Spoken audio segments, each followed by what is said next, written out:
currently a crypto asset, and the highest quality of all. So, I kind of pioneered the pristine collateral, because it's got no claims against it, how it operates. It's a store of value clearly right now, but it has these other attributes as well because it hasn't got to full moneyness yet. So we're seeing the adoption curve take place. So that means it's pretty useless as a currency per se, because it moves too much in value. So as a store of value, it's great because the skew of that value accumulation is to the upside. But really, as money, not useful. As a transmission mechanism, we're seeing things like bottle pay and strike showing that it can be, blockchain can be used as a transmission mechanism on the Lightning layer.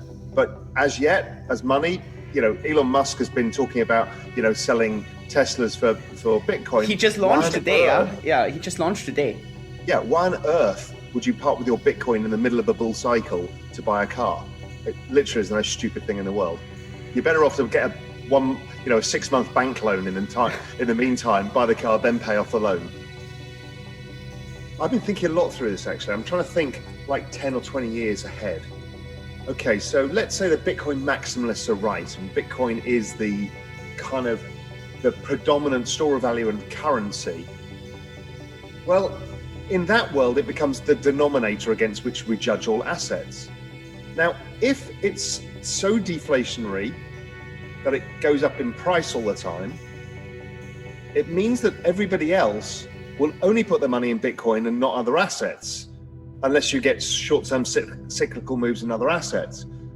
That would tend to make Bitcoin outperform all assets, which stops all productive use of capital.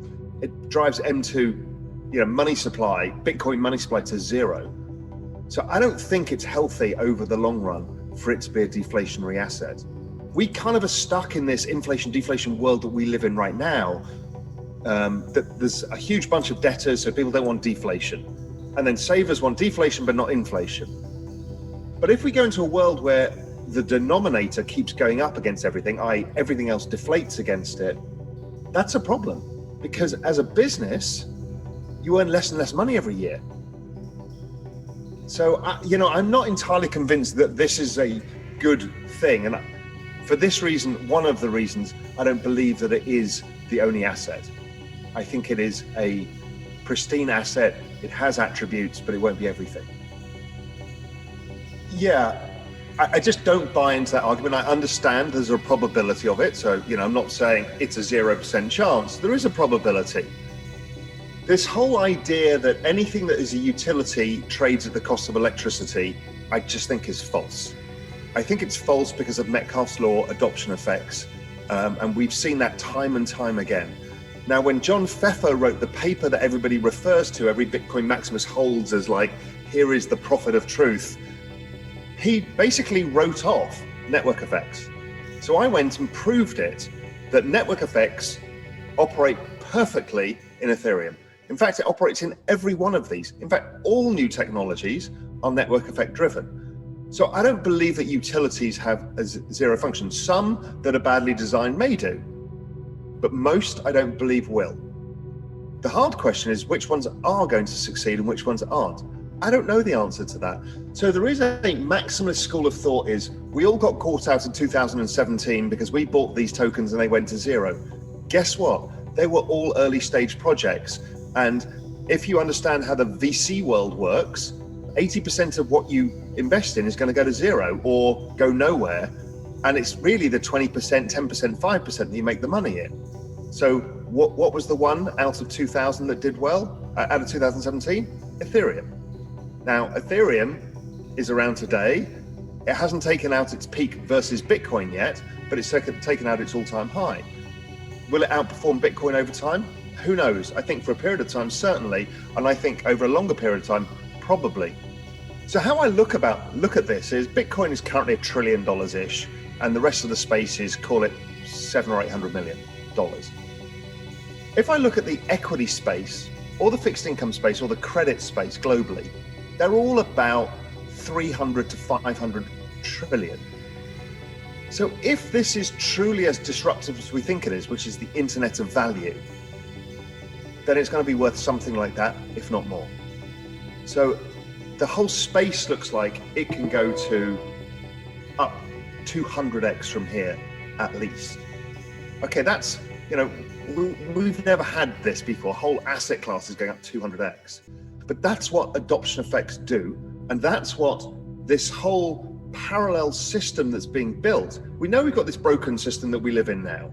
Whether you're European, Japanese, American, we all know that we've got this debt burden system where the banking system doesn't function. There's a terrible disparity between the rich and the poor. Wages aren't increasing, all of the problems that we've got.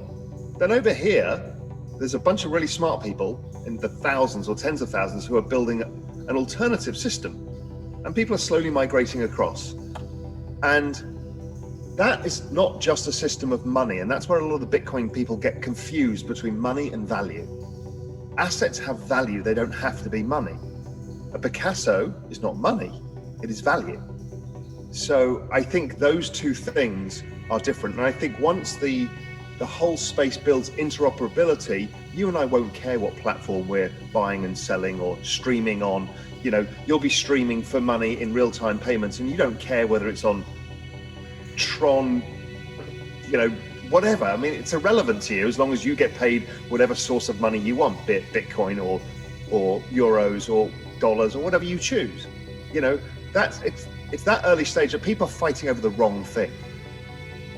The answer is I don't know. I see value in the space. I'm not smart enough. I don't have enough bandwidth to go through all of these because they all sound super interesting, right? Everything's like, oh my God, that's incredible. Oh, wow, that sounds amazing. Problem is what's going to get network effects and what's not? What's going to find the use cases? What's going to find the developers? I don't know. Ethereum, for sure. I mean, that's a surefire, major platform that is going to play a major part in the future. But the others, I honestly don't know, So I just bought a basket of 10 alts.